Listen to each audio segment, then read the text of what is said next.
Hello guys, welcome back. हमारा चल रहा था पॉलिटी। टारगेट ये था कि जनवरी तक पूरी तरह से हमारा पॉलिटी ख़त्म हो जाएगा।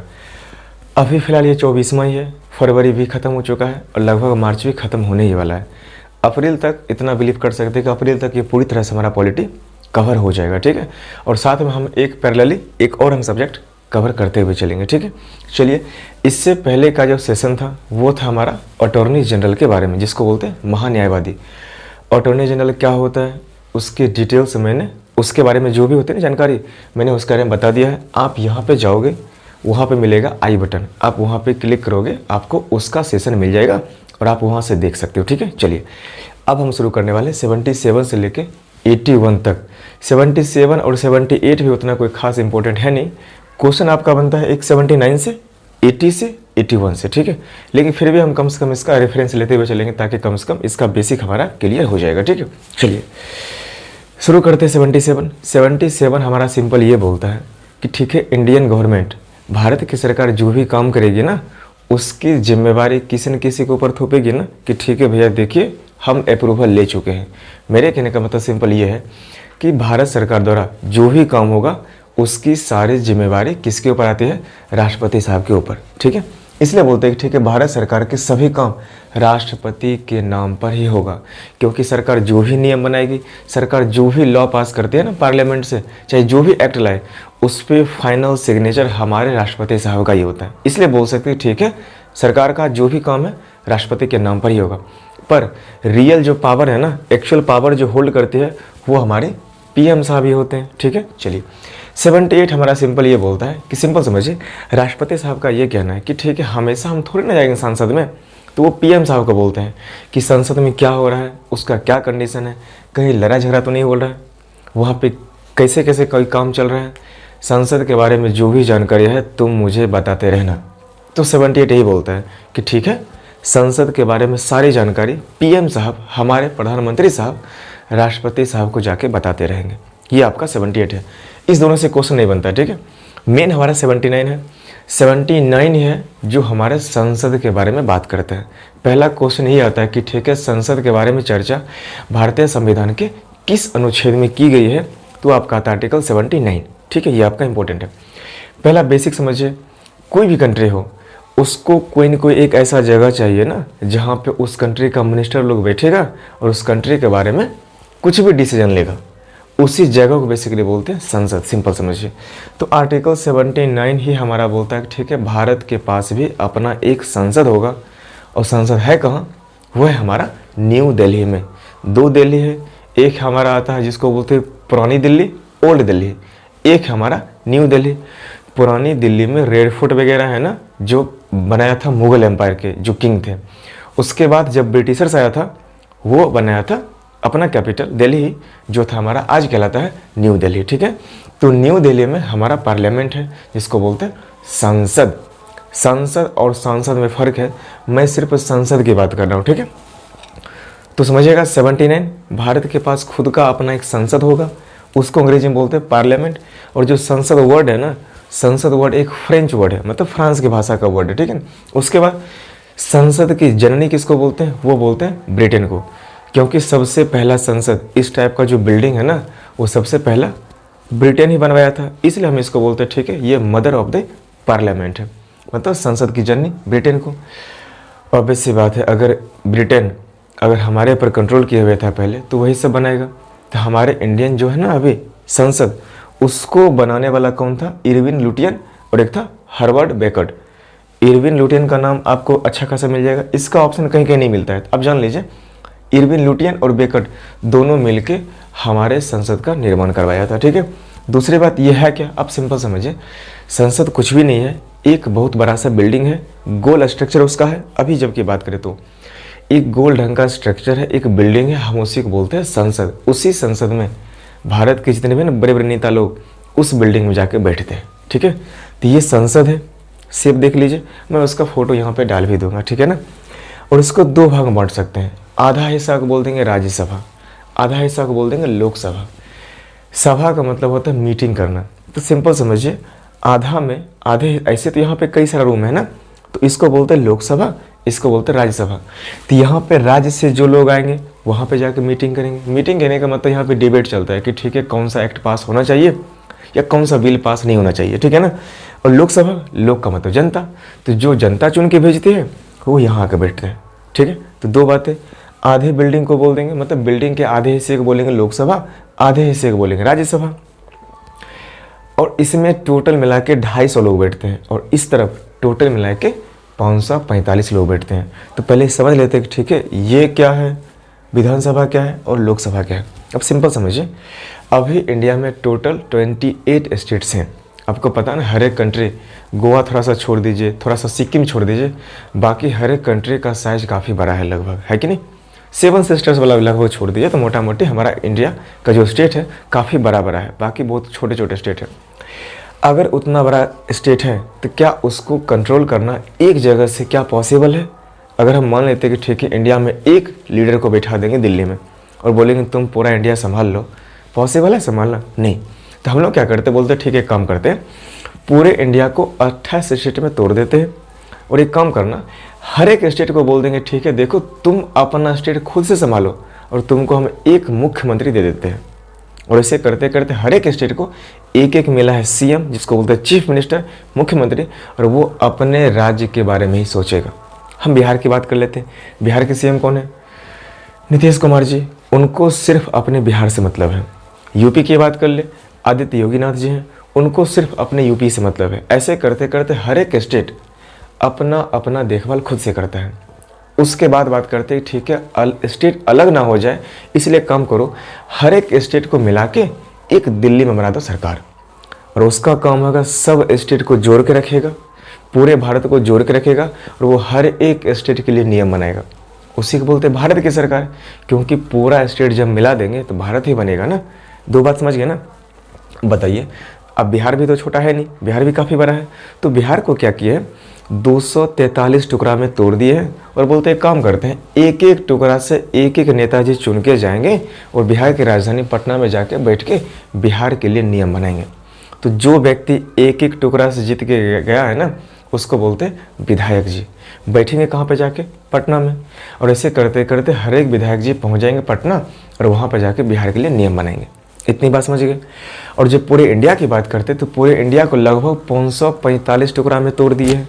अभी हम पीओके की बात नहीं कर रहे हैं, अभी सिंपल समझिए, पूरे इंडिया को लगभग 545 टुकड़ा में तोड़ दिए हैं और बोलते ठीक है इसका भी चुनाव होगा और 545 टुकड़ा से एक एक व्यक्ति चुन के आएगा और वो बैठेगा दिल्ली में और उसको बोल देंगे सांसद, एमपी। अब वो जो बैठेगा ना वो पूरे भारत के लिए नियम बनाएगा। तो गौर कीजिए, एक व्यक्ति आया है जो पूरे भारत के लिए नियम बना रहा है और एक व्यक्ति आया है जो सिर्फ अपने राज्य के लिए नियम बनाया है। इतनी बात समझ गए ना। तो जो व्यक्ति अपने राज्य के लिए नियम बनाएगा वो उस राज्य की राजधानी में जाके बैठेगा, उसको बोलते हैं विधानसभा। और जो व्यक्ति पूरे भारत देश के लिए नियम बनाएगा वो व्यक्ति कहाँ जाकर बैठेगा? दिल्ली में, उसी को बोलते हैं लोकसभा। ये हमारा है लोकसभा, ठीक है ना। अभी मैंने इसकी बात नहीं की। तो क्या बोल पाएंगे लोकसभा जो है वो पूरे भारत के लिए नियम बनाएगा? आप खुद सोचिए, जब ये सब मिलके पूरे इंडिया के लिए नियम बनाएगा तो यूपी भी उसमें आएगा, बिहार भी उसमें आता है, जो भी स्टेट है सब आते हैं उसमें। तो क्या बिहार नहीं सोचेगा ठीक है अगर यहाँ पे लोग गया पूरे भारत के लिए नियम बनाएगा तो हमारे साथ भेदभाव भी तो हो सकता है ना। जब पूरे इंडिया के लिए नियम बनेगा तो हम पे फर्क पड़ेगा। तो एक काम करते, हमारे जो विधायक जी हैं ना जो बैठे हुए पटना में, कुछ कुछ विधायक जी को उठा के भेज देते हैं इसी बिल्डिंग में और उसको बोलेंगे तुम इस साइड बैठे रहना और इसको देखते रहना कि कहीं हमारे साथ कोई दिक्कत तो नहीं हो रहा है ना, कहीं ऐसा ना हो कि ठीक है बिहार के लिए कुछ भेदभाव हो जाए, बिहार के लिए कुछ ऐसा नियम बना दे जो हमको समस्या दे दे, या पूरे इंडिया को इस तरीके से मिला के रखे ताकि किसी भी स्टेट को दिक्कत ना हो।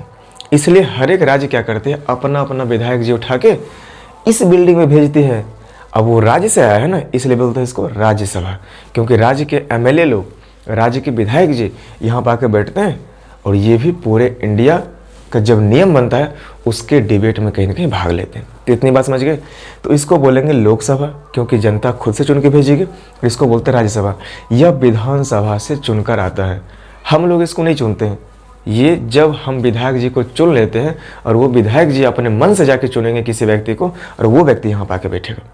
टोटल मिला के 250 लोग आते हैं, 2800 स्टेट को मिला दीजिए तब जाके 250 व्यक्ति यहाँ पर आके बैठता है। और जब पूरे इंडिया को मिला दीजिएगा तो लगभग 545 लोग आके लोकसभा में बैठता है, तब जाके ये सब व्यक्ति मिलके कोई नियम बनाता है, तब जाके भारत हमारा ऐसे चलता है। लेकिन सरकार इससे बनती है, ठीक है ना, जो होता है चुनाव लोकसभा का, सरकार इससे बनती है और इसी से हमारे पीएम साहब भी चुन के आते हैं। हमारे मोदी साहब इसी लोकसभा के हिस्से हैं। इतनी बात समझ गए। तो आधा हिस्सा इस साइड, आधा हिस्सा इस साइड, बीच में भी एक बड़ा सा हॉल है जिसको बोलते हैं सेंट्रल हॉल। सेंट्रल कहने का मतलब बीच वाला हिस्सा, हॉल यानी बड़ा सा हॉल है ना, बहुत बड़ा हॉल है, इसको बोलते हैं सेंट्रल हॉल। तो ये हॉल क्यों बनाया गया बीच में? आप सिंपल समझिए, अगर कोई विदेशी कंट्री, मतलब इंडिया के अलावा जो भी कंट्री सब विदेशी होगा, कोई भी कंट्री, अगर उस कंट्री का जो भी है ना डिप्लोमेट्स हो सकता है, या उस कंट्री का कोई बड़ा सा नेता हो सकता है, कोई उसका पीएम हो सकता है, प्रेसिडेंट हो सकता है, कोई अगर उस कंट्री का बड़ा सा नेता अगर चाहेगा इंडिया में आके मिले, तो वो आके कहाँ रुकेगा? इसमें रुकता है और यहीं पर जाकर अपना वो स्पीच देता है कि देखिए हम इस कंट्री से आए हैं, हम चाहते हैं कि इंडिया मेरे साथ कोऑपरेट करे, हम चाहते हैं कि इंडिया का डेवलपमेंट ऐसे हो। तो यहीं पे जाके, ऐसा नहीं कि लोकसभा में घुस जाएगा और बोलेगा देखिए हम स्पीच दे रहे हैं, तो इसमें जाके बैठता है और फिर जाके सारे लोग इसकी स्पीच को सुनते हैं। तो फॉरेनर गेस्ट यानी विदेशी जो गेस्ट है ना, विदेशी मेहमान, इसके लिए ये सेंट्रल हॉल बनवाया गया और इसी हॉल में हमारा संविधान भी लिखा गया था। इतनी बात समझ गए। अब बात करते हैं एमपी। एमपी क्या होता है आप मुझे बताइए। जो ये बिल्डिंग है, इस बिल्डिंग में जो जो व्यक्ति बैठेंगे ना, हर एक को बोलेंगे यह पार्लियामेंट का हिस्सा है, पार्लियामेंट के मेंबर हैं, मेंबर ऑफ द पार्लियामेंट, यानी ऑफ काट दीजिए तो बचेगा एमपी।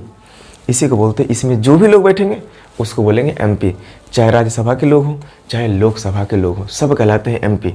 और उसी एमपी को हिंदी बोलते हैं सांसद, 100 आकर वाला सांसद। तो मैंने यहाँ पे लिखा, मेरे ख्याल से इसको बोलते हैं सांसद, और ये बिल्डिंग का नाम है संसद। तो संसद बिल्डिंग है और संसद उसमें बैठने वाले लोग हैं। तो क्या बोल पाएंगे, यही हमारा जो बिल्डिंग है ना, पूरे इंडिया को मैनेज कर लेता है, नियम बनाने के मामले में कर लेता है ना। लेकिन क्या ये अपने आप में कंप्लीट है? बिल्कुल नहीं, जब तक राष्ट्रपति साहब इस पर शामिल नहीं होंगे ना, क्योंकि अल्टीमेटली साइन तो वही करेंगे ना जब नियम बन जाएगा। तो जब तक राष्ट्रपति साहब इसमें शामिल नहीं होंगे तब तक हम संसद को कंप्लीट बोल नहीं सकते। इसलिए संसद में 3 हिस्सा आता है, एक लोकसभा, एक राज्यसभा, एक हमारे राष्ट्रपति साहब को जोड़ दीजिए, तीनों मिला के हमारा संसद का निर्माण होता है। इतनी बात समझ गए ना। इसका मतलब राष्ट्रपति साहब भी इसी संसद के हिस्से हैं, राज्यसभा का जो एमपी है वो भी इसी का हिस्सा है, और लोकसभा का भी जो भी एमपी है वो भी इसी का कहीं न कहीं हिस्सा है। इतनी बात समझ गए। अब देखिए एक वर्ड हमारा आता है जिसको बोलते हैं इंटरनेशनल ट्रीटी, यानी अंतर्राष्ट्रीय संधि। अब सिंपल समझिए, दुनिया काफ़ी बड़ा है ना, अब दुनिया ग्लोबल हो चुका है, हर एक कंट्री को एक दूसरे के साथ मिलके ही रहना पड़ेगा। कोई कंट्री अगर ये चाहे ठीक है हम लोग पूरी दुनिया से बिल्कुल कट सकते हैं, कट जाते हैं, हम किसी को कोई रिश्ता नहीं रखना है, तो इतना आसान होता नहीं है। नॉर्थ कोरिया तो सब है नहीं, ठीक है ना, तो भी उसको कहीं ना कहीं बिजनेस करना ही पड़ता है। तो क्या बोल पाएंगे, अगर इस दुनिया में रहना है, किसी भी कंट्री को अगर एग्जिस्ट करना है, तो उसको हर एक कंट्री के साथ अच्छा रिलेशन बना के रखना होगा, ऑब्वियस सी बात है। इसलिए बोलते हैं कि ठीक है उसमें कुछ डील होगा ना। अब मान लेते हैं फ्रांस की कंपनी या फ्रांस की सरकार ही हमारे इंडिया में आती है, तो जब आएगी उसकी इच्छा ठीक है इंडिया में जाके हम कोई फैक्ट्री खोल दे, कोई हॉस्पिटल खोल दे, या किसी ढंग का हम डील करते हैं, तो किससे जाके बात करेगी? भारत की सरकार से या राज्य की सरकार से? वो हमेशा आएगी भारत की सरकार से बात करेगी, दिल्ली में आकर बात करेगी मोदी साहब से कि देखिए हम चाहते हैं कि यूपी में एक बहुत बड़ा मुझे एरिया दीजिए और वहाँ पे मुझे फैक्ट्री खोलनी है। तो योगी साहब नहीं मना करेंगे, पीएम साहब अगर बोल देंगे ना ठीक है हम मैनेज करवा देंगे तो हो जाएगा। तो वही बोलते हैं कि ठीक है, अगर इंटरनेशनल ट्रीटी की जब भी बात है तो उसके बारे में डिसीजन लेने का अधिकार हमारे संसद के पास होता है। उसमें किसको? सरकार के पास। सरकार जो चाहेगी वही होगा, ठीक है। नीतीश कुमार चिल्लाते रह जाएंगे कि फ्रांस को मत आने दो, उससे कोई फर्क नहीं पड़ता है, सरकार चाह ले तो चाह ले, ठीक है। एग्जाम्पल देखिए, इसमें क्या क्या आएगा, इसमें हॉस्पिटल हो सकता है, रोड, स्कूल, इसको बोलते हैं इंफ्रास्ट्रक्चर। सिंपल समझिए, किसी कंट्री को डेवलपमेंट करने के लिए ना, डेवलप करने के लिए रोड बेहतर होना चाहिए, स्कूल बेहतर होना चाहिए, शिक्षा ताकि मिलता रहे, और हॉस्पिटल ये बहुत नेसेसरी है ना। तो ये सब चीज़ें कोई दूसरा कंट्री भी तो इंडिया में कर सकता है ना, इसके लिए भी डील हो सकता है। फैक्ट्री, कुछ फैक्ट्री खोल सकता है, जैसे देखिए सैमसंग यहाँ कंपनी नहीं है, वो साउथ कोरिया की कंपनी है। मारुति सुजुकी जापान की कंपनी है। तो जो भी कंपनी यहाँ पे आती है तो वो चाहते हैं ना ठीक है मैं यहाँ पे कम से कम रोड बेहतर रहे, तो सरकार चाहती है कम से कम रोड अच्छा हो जाए। तो हो सकता है दूसरे देश की सरकार वो इंडिया में आके चाहे तो रोड उसका ठीक करवा सकती है। इसी के लिए वो होता है पार्टनरशिप। तो फैक्ट्री भी खोल सकते हैं, माइनिंग का काम, जैसे मान लेते हैं इंडिया में कोयला मिला, ठीक है, पेट्रोलियम मिला, दूसरी बात कुछ और भी तो मिनरल्स मिल सकता है ना, उसकी खुदाई करने में भी हो सकता है किसी दूसरे देश की कंपनी आए और यहाँ पे काम शुरू करे। दूसरी बात पार्टनरशिप इन इंटेलिजेंस शेयरिंग। अब सरकार भी चाहती है कि देखो मुझे उस देश की खुफिया जानकारी मुझे इससे मिलता रहे, इसलिए क्या करता है बगल के पड़ोसी देश से वो लोग क्या करता है इसमें शेयरिंग वाला काम करता है कि हम आपके बारे में बताएंगे, हम आपके पड़ोसी के बारे में बताएंगे और आप भी अपना खुफिया एजेंसी उसमें भेज के हमारे पड़ोसी के बारे में बताते रहिएगा ताकि हमको कोई दिक्कत ना हो, ठीक है ना।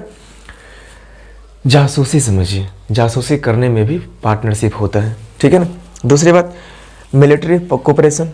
अब कभी कभी हमारी आर्मी दूसरे देश की आर्मी के साथ प्रैक्टिस करते हैं ताकि कुछ हम सीख पाए और कुछ हम उसको सिखा पाए।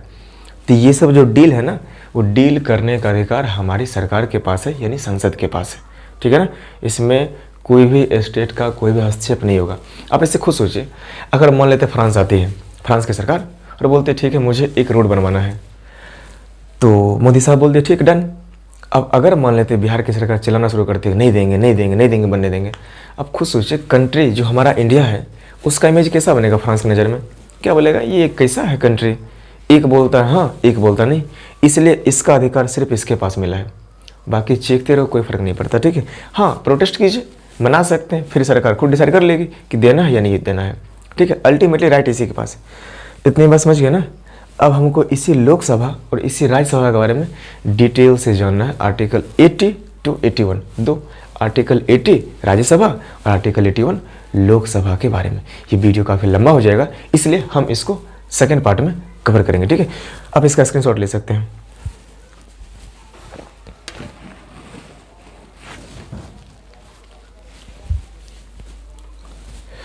अच्छा मैंने एक चीज़ यहाँ पे छोड़ दिया है, सेंट्रल विजिटा। अब सिंपल समझिए, यह है इंडिया गेट और यहाँ है हमारा राष्ट्रपति भवन। इंडिया गेट से राष्ट्रपति भवन तक एक रोड जाता है जिसको बोलते हैं राजपाथ। वो लगभग 3600 मीटर के आसपास है मेरे ख्याल से, ठीक है ना। तो एक रोड जाता है, इस रोड के इस साइड सुप्रीम कोर्ट, इस रोड के इस साइड हमारा है पार्लियामेंट, और इसी के आसपास कई सारा और भी ऑफिस है, जैसे विदेश मंत्रालय जिसको बोलते हैं foreign affairs ministry, home affairs ministry मतलब बोलते हैं इसको गृह मंत्रालय, कई सारा और भी ऑफिस है। तो ये सब बिल्डिंग को मिला दीजिएगा, इस पूरे एरिया को बोलते हैं सेंट्रल विस्टा। रोड के उस साइड भी, रोड के इस साइड भी, बेसिकली पूरे एरिया को ही बोलते हैं सेंट्रल विस्टा। सरकार का मानना यह है कि ठीक है ये सब बिल्डिंग पुराना हो चुका है, अब हम चाहते हैं कि पूरे को हटा के नया नया वहाँ पे बिल्डिंग बने। इसीलिए सरकार का क्या किया, सेंट्रल विस्टा प्रोजेक्ट लाई है हमारी मोदी सरकार, ठीक है ना। ये लगभग 20,000 करोड़ का प्रोजेक्ट है। इसमें पार्लियामेंट भी बनेगा, कुछ शायद म्यूजियम भी बनने वाला है, और भी कई सारे वहाँ पे ऑफिस बनने वाले हैं, और वो भी काफ़ी लग्जरियस, काफ़ी अच्छी क्वालिटी का, ठीक है ना। और इसी सेंट्रल विस्टा प्रोजेक्ट में हमारा नया पार्लियामेंट भी बनने वाला है। मैं उसका एक इमेज यहाँ पे दे दूँगा, ठीक है ना। वो देखने में इससे भी बहुत खूबसूरत दिखता है, ठीक है। काफ़ी लग्जरियस बनने वाला है। MP साहब वहाँ पे बैठेंगे तो ऑब्वियस सी बात है ना, उसको AC तेसी सब कुछ चाहिए, ठीक है ना। तो लगभग 20,000 करोड़ का है। और जो हमारा डॉलर में बात करें ना, डॉलर का जो वैल्यू है, मतलब इंडियन रुपीज़ का वैल्यू है डॉलर के मुकाबले हमेशा घटते बढ़ते रहता है।